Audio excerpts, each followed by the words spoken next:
বোন হলো আমাদের লিভিং এবং গ্রোয়িং একটা টিস্যু, যেটা কিনা আমাদের মোস্টলি অফ কোলাজেন প্রসেস করতে হেল্প করে। আমাদের বডির মধ্যে যে প্রোটিন যেটা রয়েছে তো প্রোভাইড করে। তো ক্যালসিয়াম কি করে, আমাদের একটা বিশেষ মিনারেল যেটা আমাদেরকে সেখানে স্ট্রেংথ এবং হার্ডনেস আমাদেরকে প্রোভাইড করতে হেল্প করে, তাই না? তাই খুব গুরুত্বপূর্ণ এভরি সিঙ্গেল ডে খাবারের সঙ্গে আমাদের ক্যালসিয়াম আছে কিনা সেটাকে চেক করা। স্ট্রং থাকার জন্য কি দরকার, যেমন দরকার কোলাজেনও দরকার, সেরকম ক্যালসিয়ামও দরকার আমাদের একটা স্ট্রং এনাফ ফ্লেক্সিবল বোন পাওয়ার জন্য, তাই না? এনাফ ফ্লেক্সিবল মানে যাতে আপনি আপনার ইচ্ছা মতো মুভ করতে পারেন, আপনি আপনার ওয়ার্ক করতে পারেন, তাই না?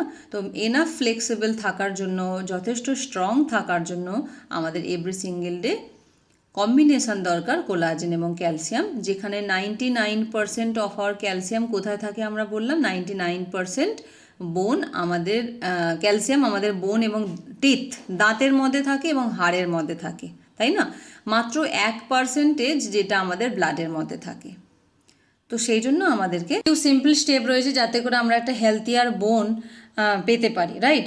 তো ডেইলি আমাদের বডির মধ্যে ক্যালসিয়ামের সাথে সাথে রাইট অ্যামাউন্টেড মানে রেকমেন্ডেড ডেইলি অ্যালাউন্স যাকে বলা হয়, রেকমেন্ডেড অ্যামাউন্টসে ভিটামিন ডিও দরকার, ক্যালসিয়ামও দরকার, যাতে করে আমাদের বডির সমস্ত ডেফিসিয়েন্সিগুলি মানে রেগুলার রিকোয়ারমেন্টগুলি পূরণ হতে পারে।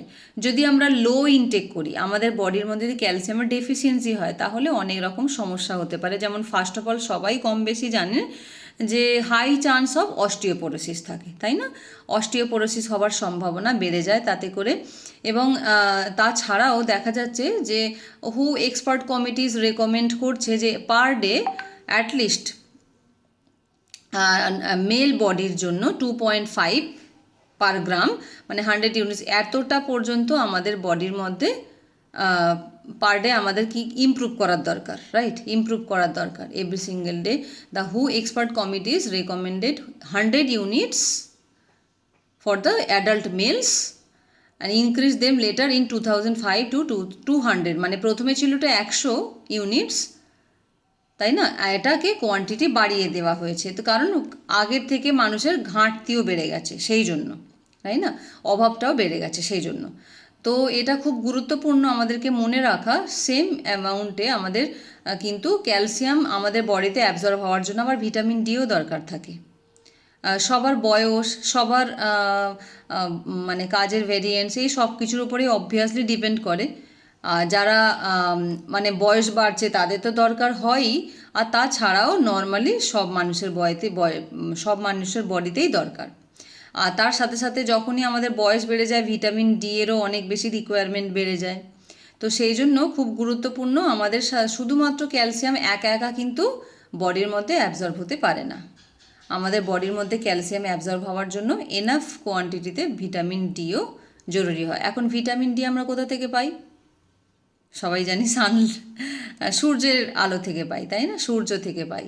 তো কবে লাস্ট সূর্যের আলোয় বসেছিলেন? সেই ছোটোবেলায় জন্মানোর পরে একটা বাড়ি থেকে থাকে না রীতি রেওয়াজ যে রোদ্রে বাচ্চাদের রেখে দেওয়া, তাই না? তো তখন আপনি ভিটামিন ডি অনেক নিয়েছেন। কোন সময়ে সূর্যের আলো আপনি ভিটামিন ডি এর জন্য বসতে পারেন? আজকে ডেটে অনেক রকম স্কিন চ্যালেঞ্জ হওয়ার সম্ভাবনা বেড়ে যায়, কারণ ইউভি প্রোটেকশান এ সমস্ত বলা হয়, রাইট? ইউভি বেড়ে গেছে। তো সেই জন্য খুব গুরুত্বপূর্ণ আমাদেরকে কিছু কিছু অ্যাভয়েড করলে পরেও আমাদের কিছু যেগুলো ড্যামেজ হওয়ার থাকে, তো সেই ড্যামেজ হওয়াগুলি প্রোটেক্ট হতে পারে। যেমন যারা স্মোক বা যারা অন্যান্য কিছু করেন, তো সেগুলিকে যদি অ্যাভয়েড করা যায় তাহলে অনেক বেশি ভালো। তো সেই এভরি সিঙ্গেল ডে আমাদের রিকোয়ারমেন্ট পূরণ করার জন্য হাড় এবং দাঁত এবং ওভারঅল বডির যে ক্যালসিয়ামের রিকোয়ারমেন্ট শুধু পূরণ করলে হবে না, ক্যালসিয়ামের সাথে সাথে ভিটামিন ডি এরও পূরণ করতে হবে, তাই না? কারণ আগের থেকে খাবারের মধ্যে day by day nutrient level deplete করছে, মানে ডাউন হয়ে যাচ্ছে। যেমন আগে যতটা ছিল, আজকের ডেটে তা একেবারেই ডাউন হতে থাকছে, রাইট? এটা একটা ছোটোখাটো গ্র্যাফ শেয়ার করা হচ্ছে আপনাদের সাথে অনলি। তো আমরা এখান থেকে যাদের বডিতে মনে হয় যে ক্যালসিয়ামের রিকোয়ারমেন্ট আছে এবং আপনি বুঝতে পারছেন যে ডেফিসিয়েন্সি রয়েছে, তো তাদেরকে আমরা এখান থেকে স্পেশাল কাস্টমাইজড এবং পার্সোনালাইজড আপনি ক্যালসিয়াম উইথ ট্যাবলেট ফর্ম, এটাকে আপনি ট্যাবলেট ফর্মে ব্যবহার করতে পারেন যাতে করে আপনার স্ট্রং বোন ডেভেলপমেন্ট হতে হেল্প হয়, সাপোর্ট হয়, মেনটেনেন্স করতে পারেন, এভরি ডে আপনি আপনার বডি রিকোয়ারমেন্ট পূরণ করতে পারেন, হেলদি টিথ ডেভেলপমেন্ট করতে পারেন এবং মেনটেন করতে পারেন, রিডিউস রিস্ক অফ অস্টিওপোরোসিস হওয়ার রিস্ক থেকে বেরিয়ে আসতে পারেন, এবং ভিটামিন ডি ক্যালসিয়াম অ্যাবজর্বেশনের সবচেয়ে বেশি হেল্পফুল। মানে শুধুমাত্র যদি আমরা ক্যালসিয়াম খেয়ে নিই বডি কিন্তু কিছু করতে পারবে না। ভিটামিন ডি কী করে, অ্যাবজর্ব করতে হেল্প করে, মানে শরীরের মধ্যে শোষণ করা আর ইউটিলাইজেশন করা, বোঝা যাচ্ছে, ইউটিলাইজেশন করা দরকার। ধরুন আপনি একটা গ্লাসে চিনির শরবত বানাবেন, শুধু গ্লাসের মধ্যে চিনি দিয়েছেন, নুন দিয়েছেন, কিন্তু জল দেননি, তাহলে কোথায় মিশবে ওটা?